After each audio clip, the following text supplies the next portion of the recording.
Это вечерние новости. В студии Анастасия Кобызева. Здравствуйте. Вот главные темы. Исполняющим обязанности председателя правительства Якутии назначен Андрей Тарасенко. Ограничительные меры по коронавирусу продлены в Якутии до 14 августа. Соблюдают ли межрайонные таксисты меры безопасности в период пандемии? Узнаем через несколько минут.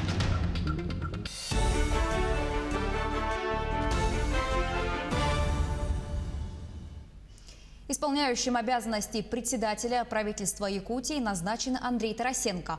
Указ подписал глава региона Айсен Николаев. Андрей Владимирович родился 9 августа 1963 года во Владивостоке. В 2017-2018 годах исполнял обязанности губернатора Приморского края вместо ушедшего в отставку Владимира Миклушевского. С 2018 года Тарасенко занимал должность заместителя руководителя Федерального агентства морского и речного транспорта. Он награжден медалью ордена за заслуги перед Отечеством первой степени. Сегодня глава поставил задачу все сделать для того, чтобы человек здесь жил и трудился. То есть, начиная от рождения, от жизни его, учебы, прохождения садика, школы, вышки, если это потребуется, или профессионально-технического какого-то обучения, и до работы. Ну и, соответственно, чтобы он получил все эти блага, которые сегодня нужны для того, чтобы развивать республику, и республика была достойно выглядела. Мне всегда нравился вот у вас глава, молодец. Он меньше всех губернаторов говорит. Он делает. Ограничительные меры по коронавирусу продлены в Якутии до 14 августа. Соответствующий указ подписал сегодня глава региона Айсен Николаев. Также в республике продлили режим обязательной самоизоляции для жителей старше 65 лет. За минувшие сутки в Якутии выявили 60 новых случаев COVID-19. По-прежнему больше всего заболевших в столице региона – 40 человек. Остальные случаи в районах Якутии. В ходе брифинга по эпидситуации Айсен Николаев заявил, что рестораны и кафе в регионе возобновляют свою работу. С завтрашнего дня у нас с соблюдением социальной дистанции 2 метра будет разрешена работа общепита, ресторанов и кафе в республике. Так, это ждут в целом вся индустрия. Ну и в целом мы видим, что ситуация достаточно хорошо контролируется и муниципальными образованиями, и органами Роспотребнадзора. Ну и самое главное, что бизнес сам уже понимает, что в случае нарушений каких-либо, конечно же, дела будут незамедлительно передаваться в суд для штрафов, и даже не только для штрафов, а вообще для закрытия учреждений, которые будут работать с нарушениями санитарно-эпидемиологических мер. Мирнинский врач-инфекционист вышла из красной зоны. Зараженными COVID-19 Саргалана Бурнашова работала каждый день на протяжении 4 месяцев. Попасть домой и увидеться с близкими женщина смогла всего несколько дней назад. Каково это – прожить почти полгода в больничных стенах, в материале Анны Брянской. Здравствуйте. Здравствуйте, Саргалана. Такое впечатление, что я вышла из защитной капсулы. Ее смех и улыбку родные не видели 17 апреля. И не только потому, что главный инфекционист все это время пробыла в карантинной зоне. На протяжении 4 месяцев родные привыкли видеть лишь глаза. Все остальное скрывала маска. А в рабочую смену и вовсе защитный костюм. В красной зоне иначе нельзя. Нам, врачам, приходилось все равно помогать своим медсестрам, санитарам. Помимо больных, мы сами брались за капельницы. Если большой поток пациентов поступает, особенно именно санитарные рейсы с месторождений, там с Талаканского месторождения были прямо по 12 человек поступали, по 8 человек поступали. И в это время надо подготовить отделение. В разговоре Саргалана не раз упоминала, в каком сплоченном и дружном коллективе они боролись за жизни. Теперь галерея в смартфоне наполнена не фотографиями с летним отдыхом, а кадрами из ковидного госпиталя и рентгеновскими снимками заболевших. Саргалана признается, были моменты, когда руки опускались. Когда наши начали поступать, прямо по 14 человек в день. И они поступали тяжелые. Было обидно, что они, находясь в самом городе, рядом с больницей, вовремя не обращались. Можно было бы их заранее выявить, да, если они заранее обратились бы, а не сидеть дома и заниматься, например, самолечением. С бывшими пациентами Саргылана до сих пор в дружеских отношениях. Иногда созваниваются, переписываются. Некоторые и сегодня благодарят врача. Выражаю вам слова благодарности за мое лечение. Большое вам спасибо. Но есть и те, кто до сих пор не верит в существование коронавирусной инфекции. Более того, люди считают, пандемию врачи воспринимают как способ заработать. То, что нам оплачивают, ну, это таких денег не стоит, чтобы вот находиться на полной изоляции и не видеться со своими родными, зная, что они вот здесь приходят, они оставляют передачку там на лестнице через стеклянную дверь. Сегодня Саргылана находится в отпуске, но проводить его на море не планирует. Ждет не дождется, когда поедет в родную деревню собирать грибы и ягоды.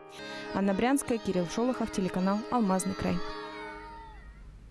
Новое оборудование продолжает поступать в республиканский онкологический диспансер. Высокотехнологичные аппараты из Германии и США помогают тяжелым пациентам с большими опухолями. Оборудование на 158 миллионов рублей поступило в медучреждение в рамках проекта «Борьба с онкологическими заболеваниями».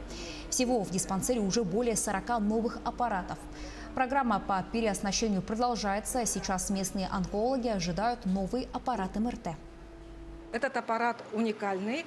Его на Дальнем Востоке только 2. И в нашей республике это первый и пока единственный аппарат.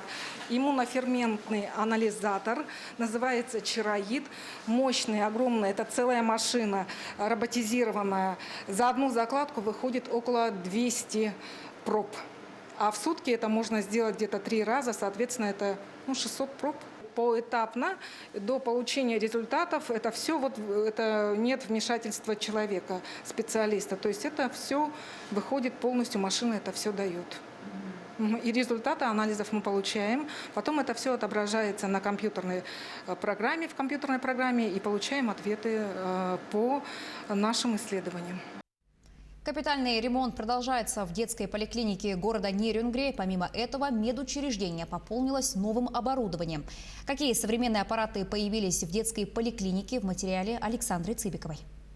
Нерюнгринцы долго ждали этого. Сегодня визит в детскую поликлинику стал гораздо приятнее. Стены здания расписаны, как в современном детском учреждении. Введены разделительные зоны.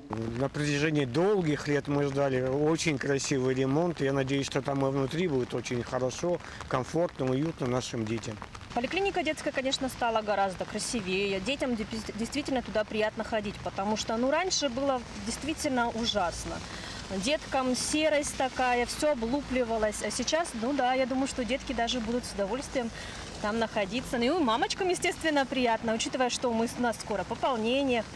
Что там будет чистенько, это очень-очень даже радует. Министерство здравоохранения для нужд поликлиники закупило новое оборудование. Это УЗИ-аппараты, фиброскопы с функцией колоноскопии и видеофиброскопы для исследования кишечника, многофункциональные комплексы лор-комбайны для оснащения кабинетов врачей-отоларингологов. В здании появится детское стоматологическое отделение с современными техническими установками. На сегодняшний день 4-й этаж подготовлен для заливки потолка, установки полов. То есть сейчас идет уже конкретно капитальный косметический ремонт. Также для поликлиники закуплены отоларингологический аппарат, лапароскоп, оснащение для кабинета офтальмологии и ЛФК с модернизированными тренажерами для детей с недугами по ЦНС и опорно-двигательным аппаратом. В конце текущего года будет закуплена новая мебель, как необходимая для медицинских манипуляций, так и мягкие зоны для родителей и игровые зоны для детей. Объем финансирования данной программы по Нерюнгринскому району на период до 2022 года составит порядка 1 миллиарда 700 миллионов рублей. Александра Цыбикова, Захар Головин, Нерюнгри. Лесопожарная обстановка стабилизировалась в Среднеколымском районе. 3 очага действуют на территории села Алека-Кёль. В администрации района сообщили, что прямой угрозы на слегу нет. Все мероприятия по профилактике возгорания проведены. Для ликвидации угрозы из Среднеколымска в село была отправлена бригада из 12 человек. Пожарная обстановка в селе Сватай также нормализовалась силами населения и аэромобильной группы МЧС. Сейчас ведутся работы по тушению торфяных пожаров. Всего на территории региона бушуют 104 природных пожара. Общая площадь, пройденная огнем, более 257 тысяч гектаров. Сложная обстановка сохраняется на территориях Абыйского, Верхоянского, Усть-Майского, Татинского и Тампонского районов. Поправки об ускорении расселения аварийного жилья примут этой осенью. Об этом заявил глава Министерства строительства и ЖКХ Владимир Якушев. Документ предусматривает возможность предоставления фондам за счет временно свободных средств финансовой поддержки сверх установленного для региона лимита на текущий год.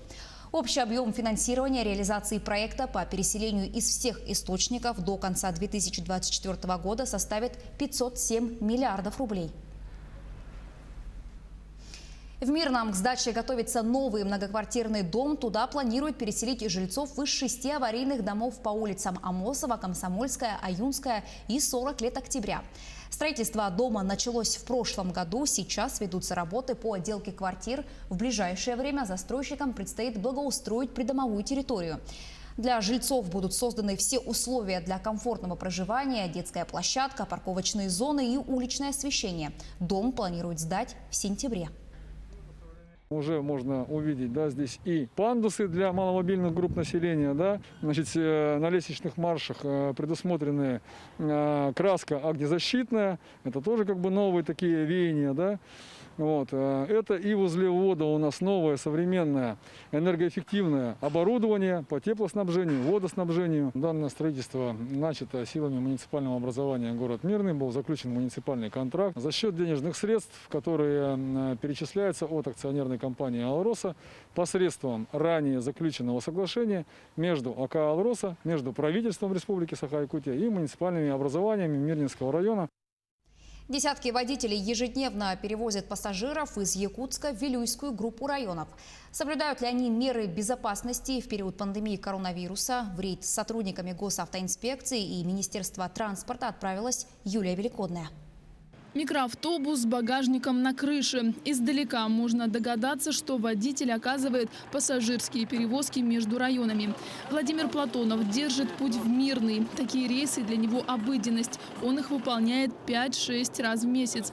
Он и его попутчики едут в масках. Это для водителя принципиально важно. Болеют же люди. Болеют, слышу. Надо это с масками и антисептиками.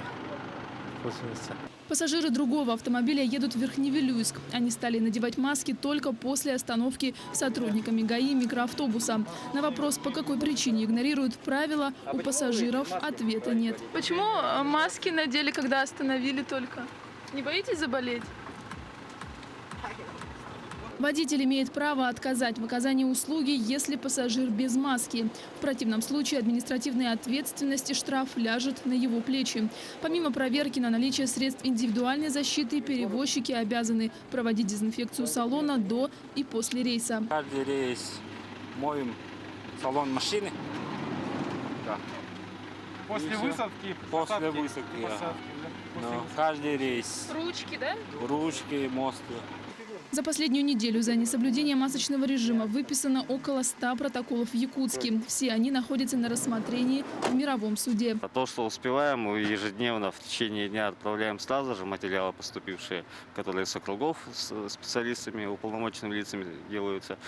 В мировом суде пока на стадии рассмотрения все. Пока еще ни один материал рассмотрен не был. Вот мы сами ожидаем, какие будут решения. За один такой рейд, как правило, выявляют 10 нарушителей масочного режима. Штраф на граждан обойдется до 4000 рублей, на должностных лиц до 40 тысяч, на юридических лиц до 300 тысяч рублей.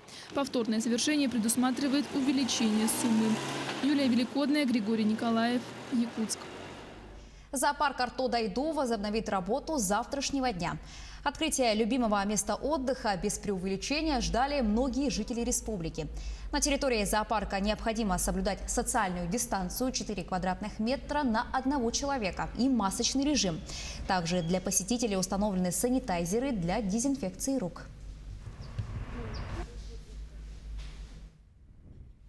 Таковы новости к этому часу. Оставайтесь на нашем телеканале.